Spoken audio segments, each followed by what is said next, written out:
marah-marah, malam ini kita tantang untuk bikin orang ketawa. Sebetulnya itu Pak Ahok akan stand up comedy, tepuk tangan dulu dong untuk Pak Ahok. inilah nasib yang namanya Basuki. Ya. Basuki itu nggak pernah jadi penyanyi, pasti pelawak. Udah nasib. Saya kenapa pakai batik kayak pejabat? Saya masalah tuh saya suka lupa saya itu pejabat. Jadi sebetulnya saya ini orang yang sopan, tau nggak? Cuma karena kesopanan seorang pejabat itu beda dengan kesopanan lagi di nongkrong di warung kopi. Saya betul-betul lupa.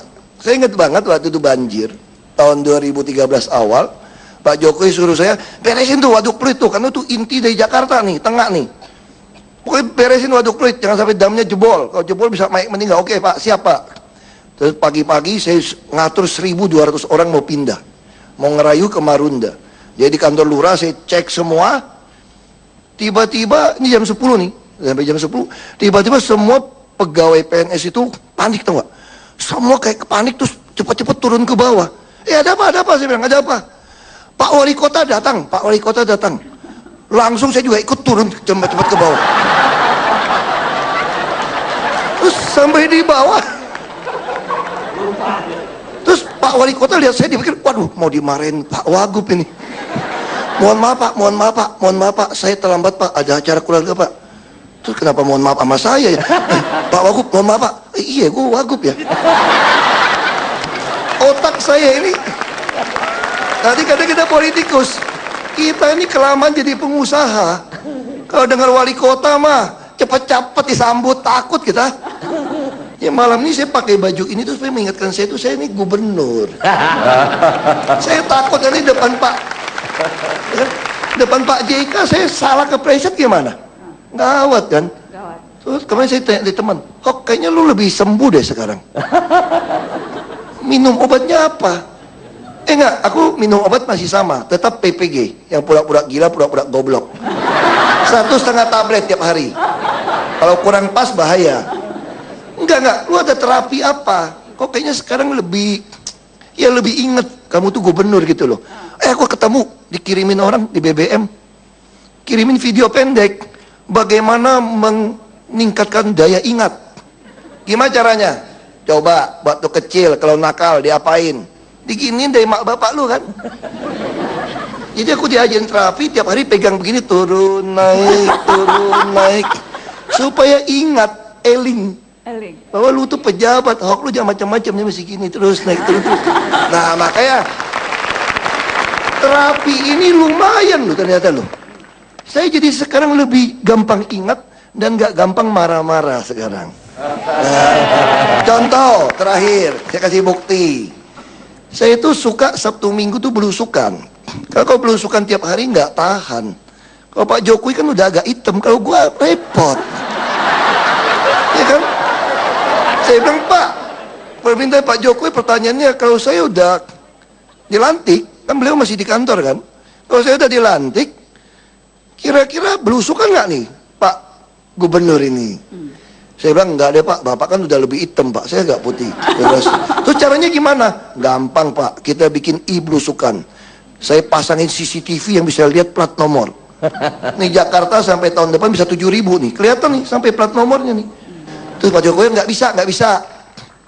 Tetap harus ke lapangan, karena ketemu rakyat itu beda, kata beliau kan. Saya setuju Pak, jadi kapan? Kita cari yang gratisan Pak. Kapan yang gratisan? Ngumpulin massa yang gratisan. Tunggu undangan kampung. Ya kan? Kasih ampau doang, ngumpulin orang banyak, duduk aja situ. Kawinan. Terus datang kampung-kampung pelosok kan. Ada yang datang di rel kereta api. Samping rel kereta api, tembok dijebol, dibikin panggung, pesta. Terus saya datang kan. Ya, ini rel kereta api nih, jalan kan. Terus apa saya nyalamin, Ahok, gitu tuh. Emang cuma dulu doang dipanggil. Aku juga kakak dipanggil gubernur. Ahok datang. Ya udah, begitu masuk. Biasa kan, foto-foto kan. Udah foto-foto pulang. Terus mobil masih jauh nih, saya lagi jalan nih. Waduh, ini kayaknya ada preman-preman juga nih. Banyak pakai tato-tato, tapi ada pengawal nih. Terus begitu naik ke mobil, jalan pelan, jalan berbatu jelek, buka kaca. Tahu nggak tuh? Masyarakat panggil apa tuh nggak? Ahok, enggak. Pak, tolong ya Pak, jangan digusur ya Pak. Ya ilah, dia aku datang bilang mau gusur. Datang ke tepi sungai juga sama. Pak, tolong ya Pak, habis dari sini jangan digusur ya. Terus saya jawabnya apa coba? Masih terus terang, ini zaman modern, nggak bisa bohong. Kaca belum tutup, bilang ini. Tenang, tenang, belum giliran, tapi pasti digusur. Saya kira itulah kira-kira suka dukanya. Terima kasih. Terima kasih. Terima kasih Pak Ahok, Pak Ganjar, terima kasih. Masih akan ada surprise. Tadi aku sebut Kang Emil, Bapak Jomblo Nasional. Karena kayaknya wali kota yang paling concern sama nasib para jomblo itu Kang Emil. Sampai bikin taman jomblo loh di Bandung. Gini, itu efektif nggak taman jomblo? Harus dibuktikan dulu. Di Bandung itu penduduknya kan 2,7 juta. 60% di bawah 40 tahun. Dan ini mewakili populasi Indonesia. Nah, secara statistik di bawah 40 tahun itu rata-rata statusnya memang single. Atau jomblo. Tapi jomblo itu nasib, kalau single itu pilihan. Jadi beda. Sangat memahami tampaknya. Jadi kalau diejek orang bilangnya saya bukan jomblo, saya single. Nah, single, gitu. beda ya, opsi. Tapi saya mau tahu dong komunikasi kalau lewat stand up. Stand up comedy ya. Stand up comedy dong. Di situ dong. Berarti nyaingan Pak Ahok ya? 3 menit. Ini ngomong-ngomong saingan emang mau maju pilkada DKI? Semua indah pada waktunya. Wes. Assalamualaikum warahmatullahi wabarakatuh. Nama saya Ridwan Kamil. Saya wali kota dari sebuah negeri yang bahagia. Indeks kebahagiaan kota Bandung itu sekarang 70, Pak. Itu artinya warga Bandung adalah warga yang paling bahagia di Indonesia. Kotanya sangat romantis, tiap gerimis otomatis romantis, mojangnya garilis, sampai ada puisi yang mengatakan Bandung diciptakan saat Tuhan sedang tersenyum. Terus ada yang nanya, Pak, kalau Tuhannya agak marahan, kalau Tuhan agak marahan menciptakan Jakarta. Maaf Pak Ahok ya. Tapi kalau Tuhannya agak cuek, kalau Tuhan lagi cuek, menciptakan Banten dicuekin. Nah, Soekarno itu di Hari Pahlawan, Bandung memberikan jamaah jalan kepada pendiri Republik Indonesia, Dr. Insinyur Soekarno. Soekarno itu saking jatuh cinta dengan Bandung, beliau punya puisi juga. Ke Bandunglah aku kembali kepada cintaku yang sesungguhnya. Tapi kalau saya lain, ke Bandunglah aku kembali kepada mantan-mantanku yang sesungguhnya. Nah, di Bandung ini, Pak, tahun ini kami sedang mencoba meraih Piala Kebersihan Adipura yang 18 tahun tidak mampir di kota Bandung. Supaya nyambung dengan masyarakat, saya bikin poster. Buanglah sampah pada tempatnya, buanglah mantan pada temannya. Gitu. Nah, hati-hati buat yang adik-adik ya. Ini kan lagi musim reuni, ya, lagi musim reuni.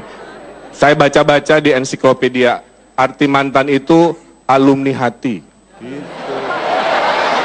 Karena alumni hati berbahaya karena suka ngajak reuni, gitu. Nah, ada di Bandung juga kita menggunakan kalimat-kalimat tadi untuk mengajak masyarakat berubah. Ada sebuah puisi di dinding ditulis, berakit-rakit ke hulu, berenang-renang kemudian. Mantanmu sudah ke penghulu, kenapa kamu masih sendirian? Gitu.